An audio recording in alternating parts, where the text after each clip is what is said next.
And fundamentally, what is this mindset?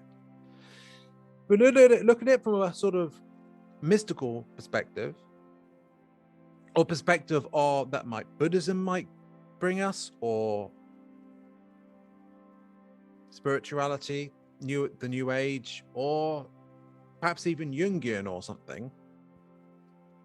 Not so much that, but in any case, from that perspective, this is ego.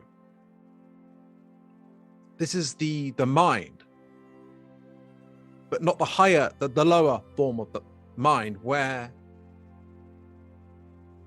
we've got all these attachments and all these thoughts in our mind that predominate our experience, but potentially hold us back from, they cause us a lot of suffering. And although we cause our own suffering by engaging in that, we suffer by not being at peace and present and appreciating the moment and the beauty outside and the value and the virtue in other people, and in ourselves. And when we don't appreciate ourselves as good enough and inherently valuable and wonderful as we are, we won't appreciate that in others. If it's too much to bear, the guilt or how terrible we feel about ourselves, our low self-esteem, or how we might try to compensate with that with the superiority complex, for example, we might, with other people, see them as causing how we feel, right? If you're insecure about something, you might feel that the other person or another side is causing you to feel that way, and they need to change so that you can feel more, so you can more content in yourself, even though inside it's your own negative thoughts and negative beliefs about yourself, negative energies and negative thoughts. And it's basically, you've got a really untidy room, right? And you keep blaming other people for the fact that you've got a messy room. And that room is your mind, right? And you actually get suffering from that, because maybe there's mold in certain parts. You've heard about people who've got these really bad rooms, right? That just like, there's mold, it's just awful, right? And yeah, you're actually suffering from that. It's affecting your health. It's festering, and it's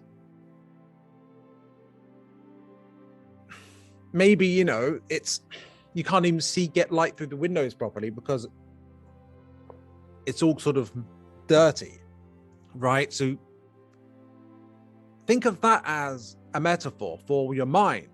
The light, the divine light, and the positive, joyful experience and the loving experience of life, that is impeded and blocked by all our mental blocks and mental clutter and dirt and wounds inside, right?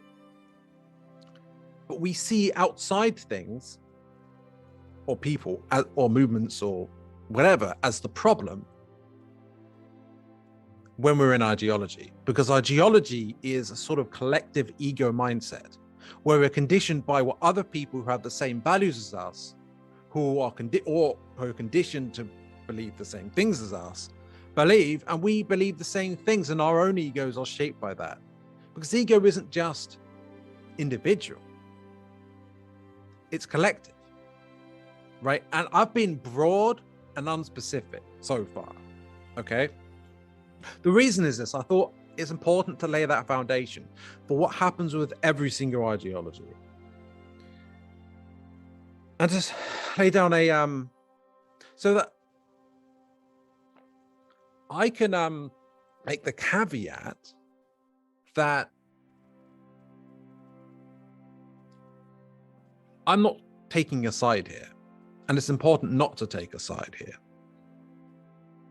Those who are on the path of creating division, the service to self path, and then getting people to voluntarily enslave themselves or give away their freedom and power to you in the name of a great cause, so to speak.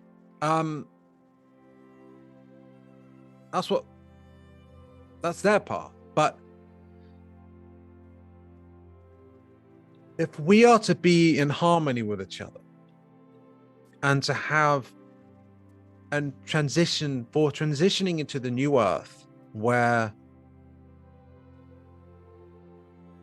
it's much more at peace and in joy and in harmony together, it's not giving your power away to those who you hold in high esteem in whatever belief system you hold, and relying on that to save you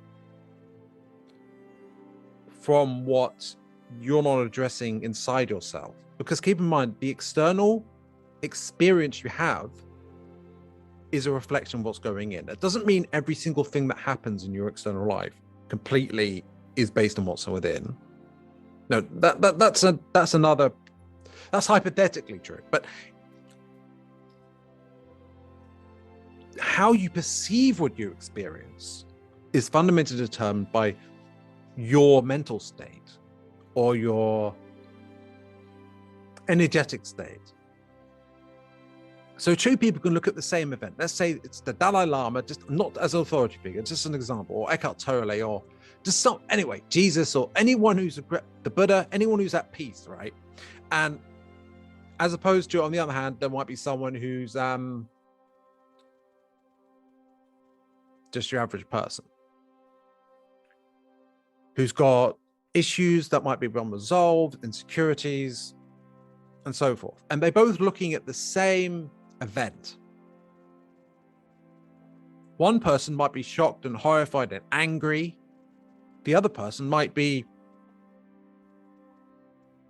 feeling compassion to everyone who's suffering, pardon me, in that situation, whatever it may be. It might be someone getting mugged or something.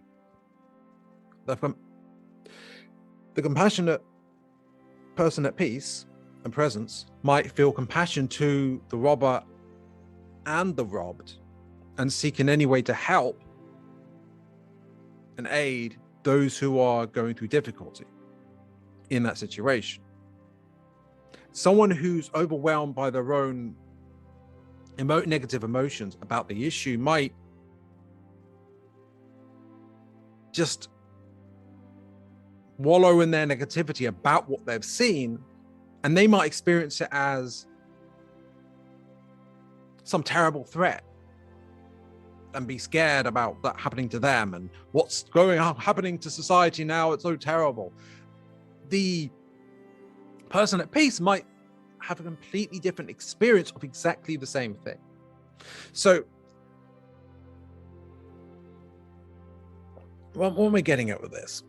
So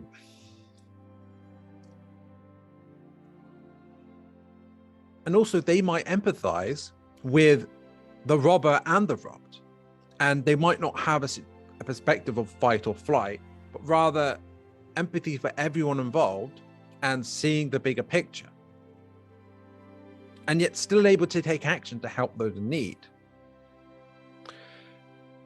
In fact, the anger or the fear or the guilt of someone who observes the situation without peace and presence,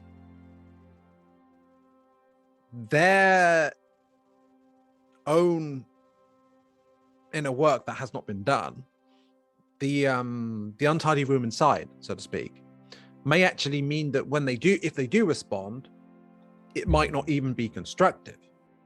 Now, for example, suppose there's a certain, the robber was a certain ethnicity.